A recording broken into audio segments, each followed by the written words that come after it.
Hi, I'm Linda, and this is Cooper, and this is No Frills ASMR.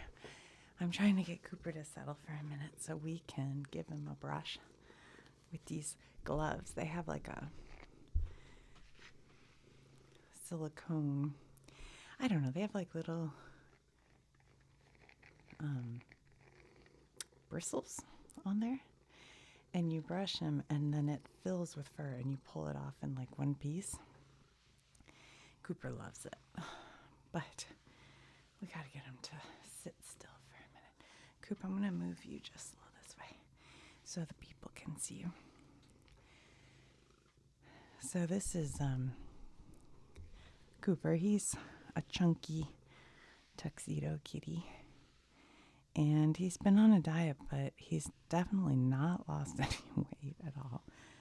And someone in the comments on a video told me, like, I just carried him upstairs. I'm out of breath because he weighs like 25 pounds. Someone told me that their cat had, well, gosh, now I forget, was it Lyme disease? And it made them unable to lose weight. So maybe I'll go with that. I'm not going to pay to get him tested or anything. And then somebody recommended a new food, so maybe I'll try that too. I don't know. We've done it all, haven't we, Coop? He's done wet food, he's done high protein, low carb food, but he throws up a lot of things. He has trouble. His digestion's a little funny, and then on some foods he loses his fur on his back. I don't know. But anyway, so I just thought we could give him a good, I don't know why I call this a glubbin, but I do. I always go, I'll give you a glubbin. I don't know where that comes from. McLuffin or something. I don't know. Get you a glubbin. So it starts to get full of hair. Once you get enough, look at all that. Once you get enough, you can peel it off in one big piece. Right, Coop. Coop, you gotta show your face, man. Come on, say hi. Say hi.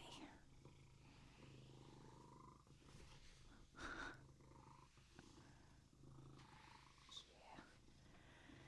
He's got a little dandruff, and the veterinarian said that's because he's too fat to wash himself thoroughly. And I gave him a bath like, I don't know, 2 months ago, which he didn't love when he had the bath, but then after he seemed super happy, so I might give him a bath today. I don't know. I'm not sure.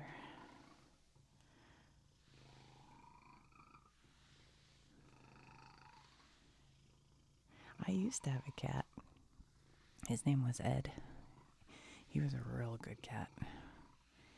But if you filled the bathtub, he would jump in. Like, he just loved it. I think he may have been part or all the way Maine Coon. I mean, I got him from a humane society, but he loved bath. But Cooper is not that way. I used to fill the bathtub to, give my kids a bath, and Ed would come running. Want to jump in.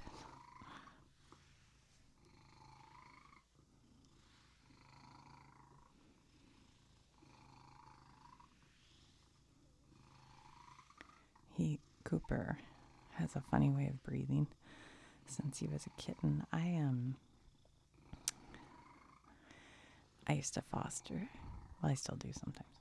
Actually, I just fostered some kittens. But I was the bottle feeder person at the Humane Society. There were only like 7 of us, I think, who would do bottle babies. And Cooper came in with his mom and some other kittens. And she was sick, the mom, so she wouldn't feed them. So I had to bottle feed them and give her medicine until she got better. And then she started feeding them again. But I kept the mom and Cooper. But she was a tortoiseshell cat. She was so friendly. And one day I keep them inside. One day she got out, and I did everything to find her, and I never found her.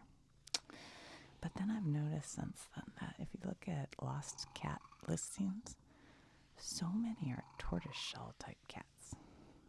It always makes me wonder if they have like some kind of wanderlust or something gets them in trouble.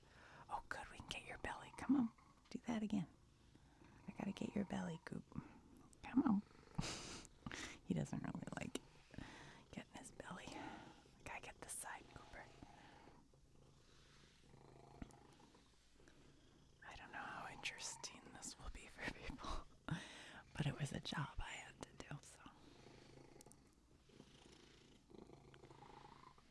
Yeah. Oh, but I know I was going with that story. So when he was a bottle baby, for some reason, he would drink his bottle way too fast. He would just try to like take it all in, and the milk would sometimes kind of get in his nose. And so one time he breathed it in wrong, and I swear he's been like this. The veterinarian's like, nah, it's because he's fat. I'm like, he's been like this since he was a kitten, because he breathed in the milk wrong. And he's had this, hear that? And then he swallows and stuff. I really think it's from that, but I don't know.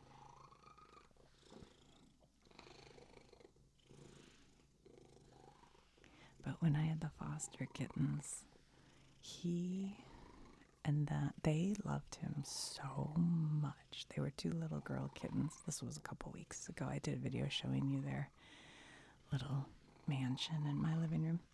But he loved those kittens so much. And well, I should say, they loved him so much. They would run up and snuggle him and want to play with him. And he liked them too. But I think when they left, he was like, okay, cool. But they got him exercising because he'd chase them around the house, like, or they'd chase him or whatever. They'd just all be running in circles because we have like one of those houses that's a square, so you can run in a circle. And the three of them would run in circles. And I was like, oh my gosh, he's getting exercise. But after they left, I thought he'd be really sad, but I don't know if he cared. I think he was like, whatever. Now I can sleep in peace. Right? All right, let's see how much we've got. Ooh, look at that.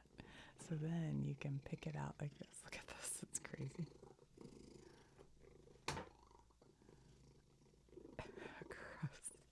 And by the way, I've combed him every day since I got back from my little road trip. Look at that. Oh. Look at all that fur. Ew. Cooper, I pulled the whole cat off you, buddy. I don't know where it all comes from. And it'll keep coming. And I can give him a bath and more fur, and then more fur, and there's more fur.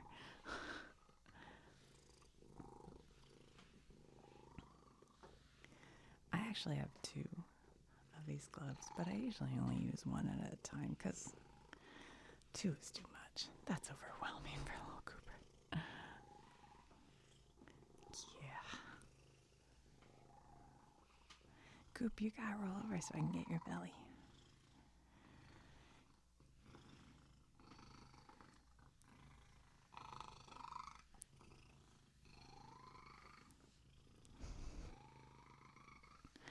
Coop, you already do that in the microphone. Here you go.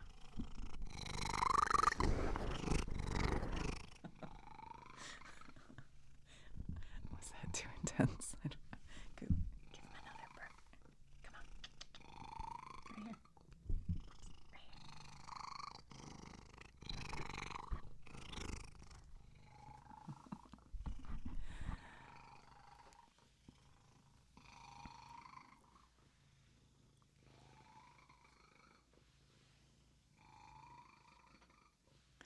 I've always had kitty cats my whole life. One time I had, well, twice, I guess. I've had like dogs come into my life. And one time was at my grandma's house. We found a Chihuahua. She lived in Virginia near a lake, and it was like people would come from out of town. So we found a Chihuahua and we took him in, and I think she had him for a year.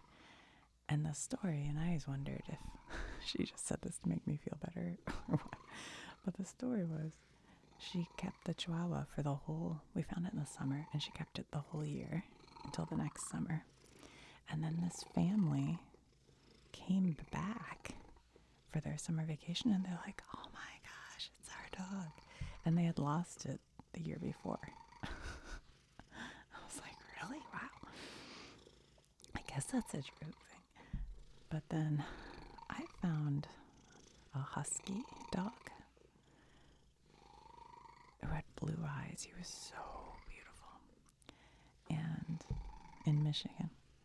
And I made a bed for him in my garage. And he lived like in the garage, and I walked him every day. And he attacked my cat and ripped her leg out of its socket, and she had to be in a cast. It was so sad looking. But we kept him still because I loved him. And then he attacked another cat. And my mom's like, we can't keep him. It's too dangerous for our cats. So we put a listing in the Detroit Free Press, and we must have had 500 people call us wanting that dog. But a family came, and they knew all about huskies, and so I had put things up for Lost Dog forever, and nobody ever claimed. Well, actually, this one lady said it was her dog, and so my friend Karen and I walked him over to her house and brought him inside. I forget if then her dog showed up or what, but she yelled at us for bringing. I'm like, oh, you're the one who called me and said it was your dog, but it wasn't her dog. I don't know. It was so bizarre. I don't know. It's just this bizarre thing. I was like, give me the dog back, you weirdo. But yeah. So we couldn't keep. But I love that dog so much. I named him Stark. He was a beautiful doggy. But when I first found him, he was so well trained, he'd walk right by you, and I didn't know anything about dogs. So by the time I was done with him, he'd like forgotten all his training. But I'm sure somebody who knew about dogs got him. I mean, I was 12. I was a kid. And my dad was always kind of scared of dogs because he got attacked by a German Shepherd when he was a kid. So he had a fear of dogs, and my dad and I used to go out jogging every night after dinner, and one night we were jogging and a German Shepherd, hold on, Cooper's tail's hidden the spoons from yesterday. A German Shepherd ran after us of all things, and my poor dad like freaked out, rightfully so, but the owner ended up getting him before he could catch us. I suppose he could have caught us if he really wanted to.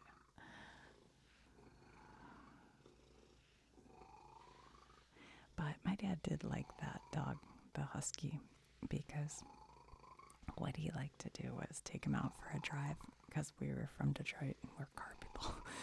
And so he'd put him in the car and put the window down, because the dog liked to stick his head out the window and have his tongue loll in the wind. And we'd drive up and down Woodward Avenue, which is like the big street in Detroit, with the dog with his head out. And my dad always thought that was pretty funny. We'd go like get ice cream or something. Oh, Cooper, did you see that? He bit me. Cooper, are you tired? Are you done? It's like sometimes it becomes too, oh, what? He never bites. What happened? You stop purring. Too much? Too much pleasure? Oh, Cooper. I've never seen him do this. Are you doing this just for the people? All right, we're all done. all done. It was too much. That was wild. I've never seen him do. I mean, he's nibbled, but he really bit into me there. That was wild. He's a wild man. You're a wild man, Cooper. All right, Coop, we're all done. No, we're done. I'm not going to do it anymore if you're going to bite. Ew, Coop, you got some. I'm afraid of you right now. You wouldn't bite me, would you? No. Just the glove. All right, we're all done. Wow, that was wild. Cooper, I'm scared of you now. See, he thinks he wants it again. He's like, no, I didn't mean it. I'm not doing it anymore. You bit me. But your belly sure could use it. I think I got near his belly. He doesn't like his belly being... Usually when I do his belly, I'll grab him and do it from underneath while I hold him. But to try to do it like that, you don't like that. All right, you're all done, buddy. Good job. So this is how much fur I pulled off. Look at that. It's like a small animal. Now everybody's gonna think you're a jerk. He's not a jerk, I promise. Cooper, tell everybody you're just a little overstimulated, right? He's really a nice kitty.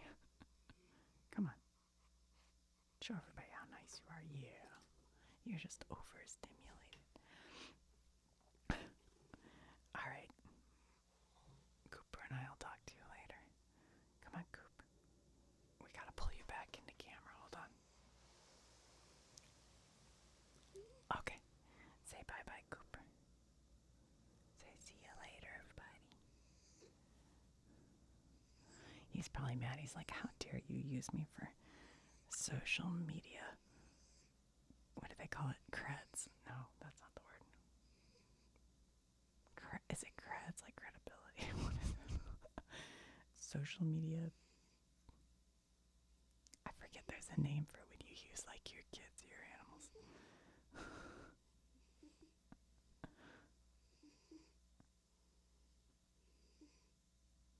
All right. Talk to you soon.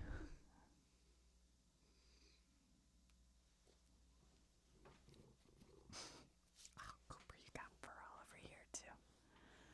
This is like a vintage wool blanket, Coop.